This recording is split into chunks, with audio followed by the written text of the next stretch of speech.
Puji Tuhan, haleluya.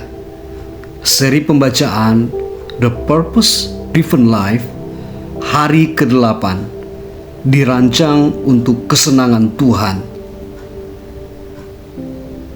Tuhan berkenan kepada umat-Nya. Mazmur 149 ayat 4a. Anda dirancang untuk kesenangan Tuhan. Pada saat Anda dilahirkan ke dunia, Tuhan hadir sebagai saksi yang tidak kelihatan. Sambil tersenyum melihat kelahiran Anda, Ia ingin Anda hidup, dan kedatangan Anda memberinya sukacita besar. Tuhan tidak perlu menciptakan Anda, tetapi Ia memilih untuk menciptakan Anda untuk kesenangannya. Anda ada untuknya, kemuliaannya, tujuannya, dan kesenangannya. Membawa sukacita untuk Tuhan, hidup untuk menyenangkan Tuhan adalah tujuan utama kehidupan Anda. Jika Anda sepenuhnya mengerti kebenaran ini, Anda tidak akan pernah lagi merasa tidak berarti. Itu menunjukkan betapa berharganya Anda. Jika Anda begitu penting bagi Tuhan dan Ia menganggap Anda cukup berharga untuk tinggal bersamanya sampai kekekalan, apalagi yang dapat Anda anggap lebih penting? Anda adalah anak Tuhan dan Anda membawa sukacita bagi Tuhan lebih dari apapun yang Ia ciptakan. Alkitab berkata, dalam kasih Ia telah menentukan kita dari semula oleh Yesus Kristus untuk menjadi anak-anak-Nya sesuai dengan kerelaan kehendak-Nya. Salah satu karunia terbesar yang telah diberikan Tuhan kepada Anda adalah kemampuan untuk menikmati hiburan. Ia merajut Anda dengan panca indera dan emosi sehingga Anda dapat mengalaminya. Ia ingin Anda menikmati hidup, bukan sekedar menjalaninya. Alasan Anda dapat menikmati kesenangan ini adalah karena Tuhan menciptakan Anda serupa dengan Dia. Kita sering lupa bahwa Tuhan mempunyai emosi juga. Ia merasakan segala sesuatu dengan sangat mendalam. Alkitab berkata bahwa Tuhan berduka, cemburu dan marah, berbelas kasihan, iba, sedih, dan simpati sama seperti merasa bahagia, sukacita, dan puas. Tuhan mengasihi, senang, mendapatkan kesenangan, bersukacita, menikmati, bahkan tertawa. Membawa kesenangan untuk Tuhan disebut menyembah. Alkitab berkata, Tuhan telah disukakan oleh mereka yang menyembah Dia dan percaya kepada kasih-Nya.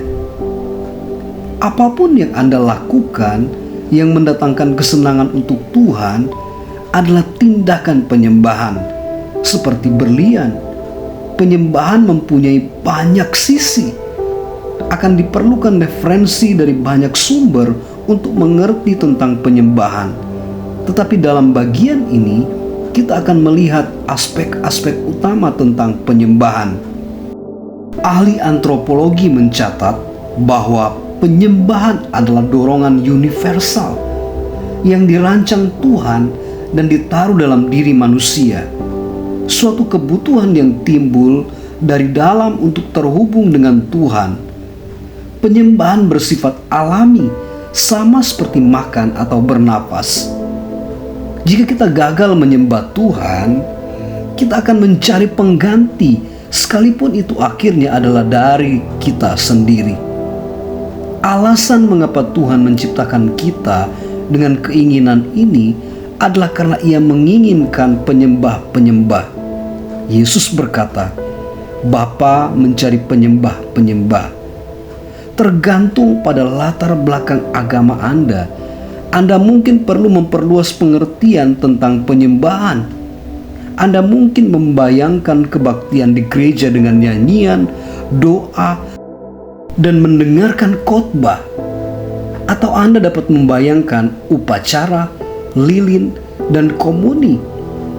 Atau Anda mungkin membayangkan kesembuhan, mujizat, dan pengalaman yang menggairahkan. Penyembahan mungkin mencakup elemen-elemen ini, tetapi penyembahan sebenarnya jauh lebih dari sekedar ekspresi tersebut. Penyembahan adalah gaya hidup. Penyembahan lebih dari sekedar musik. Bagi banyak orang, penyembahan hanya satu sinonim dari musik. Mereka berkata, di gereja kami, biasanya kami melakukan penyembahan dahulu, kemudian pengajaran. Ini adalah pengertian yang salah. Setiap bagian dari kebaktian gereja adalah tindakan penyembahan. Berdoa, pembacaan firman, menyanyi, pengakuan, diam, saat teduh, mendengarkan khotbah, mencatat, memberikan persembahan, baptisan, perjamuan kudus, mendatangi kartu komitmen, bahkan menyapa penyembah lain. Sebenarnya penyembahan itu ada lebih dahulu dari musik. Adam menyembah di Taman Eden, tetapi musik baru disebutkan pada Kejadian 4 ayat 21 dengan kelahiran Yubal. Kalau penyembahan hanyalah musik, semua yang tidak bersifat musikal tidak pernah dapat menjadi penyembahan. Penyembahan jauh lebih tinggi dari sekedar musik. Yang lebih buruk lagi, penyembahan sering disalahgunakan untuk menyebutkan suatu gaya musik tertentu. Mula-mula, kami menyanyikan sebuah him, lalu sebuah lagu pujian dan penyembahan. Atau, saya suka lagu pujian yang cepat, tetapi sangat menikmati lagu-lagu penyembahan yang lambat. Dalam penggunaan ini, jika sebuah lagu berirama cepat atau keras dengan instrumen tiup, itu dianggap sebagai praise atau pujian. Tetapi jika berirama pelan, tenang, dan akrab, mungkin diiringi gitar, itu adalah penyembahan. Inilah kekeliruan dalam memakai istilah penyembahan. Penyembahan tidak berkaitan dengan gaya atau volume atau kecepatan sebuah lagu. Tuhan suka pada semua jenis musik karena Dialah yang menciptakannya. Cepat dan lambat, keras dan pelan, lama dan baru. Barangkali Anda tidak menyukainya sama sekali, tetapi Tuhan menyukainya.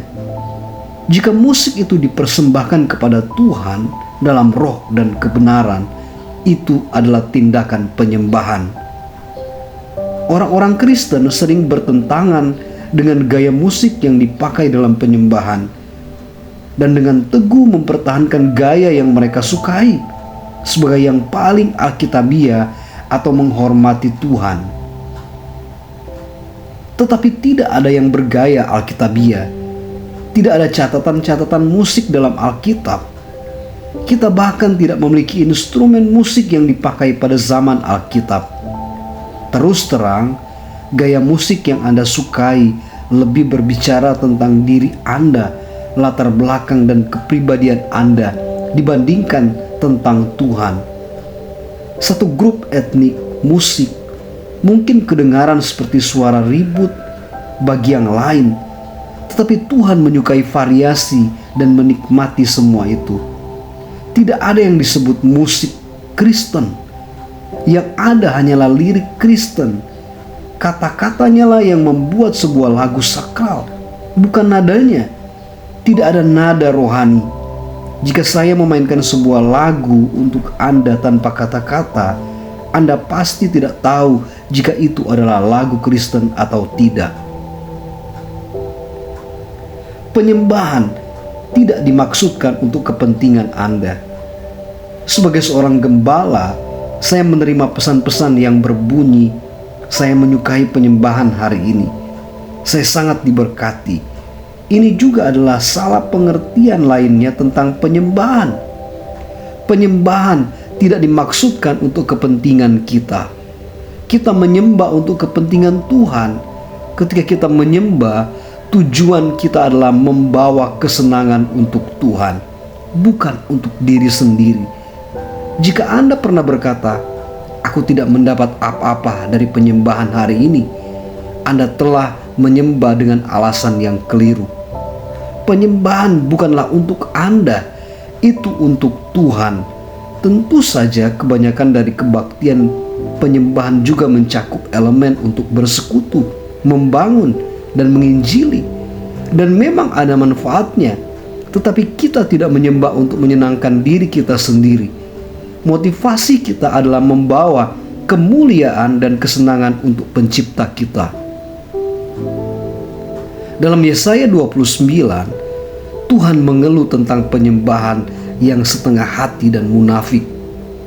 Orang mempersembahkan kepada Tuhan doa-doa yang basi, pujian yang tidak tulus, kata-kata kosong, dan ritual buatan manusia tanpa berpikir tentang artinya.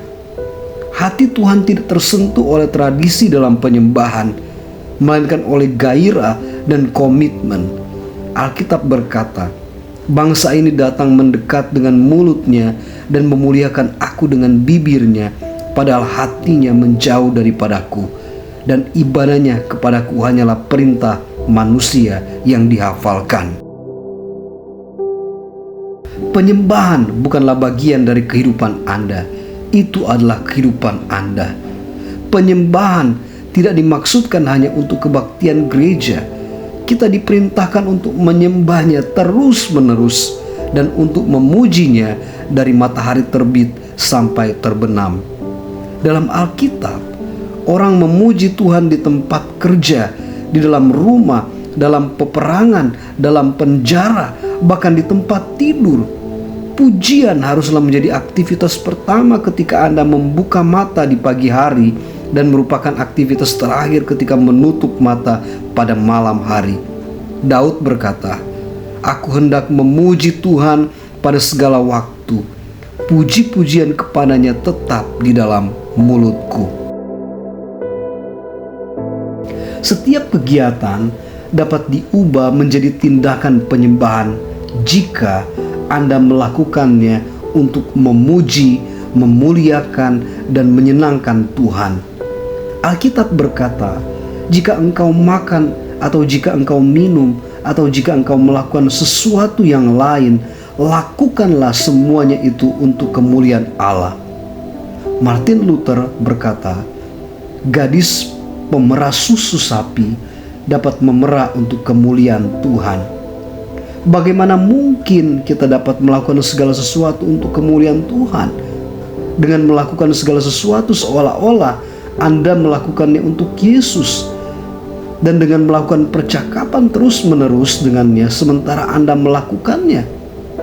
Alkitab berkata, "Apapun juga yang kamu perbuat, perbuatlah dengan segenap hatimu, seperti untuk Tuhan dan bukan untuk manusia." Inilah rahasia dari gaya hidup menyembah. Melakukan segala sesuatu seolah-olah Anda sedang melakukannya untuk Yesus. Alkitab versi The Message mengatakannya dengan cara begini: "Bawalah kehidupanmu yang biasa sehari-hari, tidur, makan, bekerja, dan apapun dalam hidup, dan letakkanlah itu di hadapan Tuhan sebagai persembahan."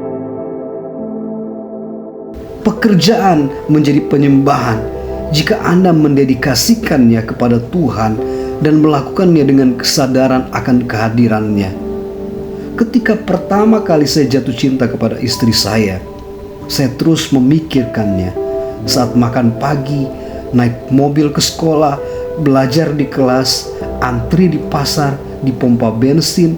Saya tidak dapat berhenti memikirkan perempuan ini. Saya sering berbicara sendiri tentang dia dan memikirkan segala hal yang saya sukai darinya. Ini membantu saya merasa dekat dengan Kay.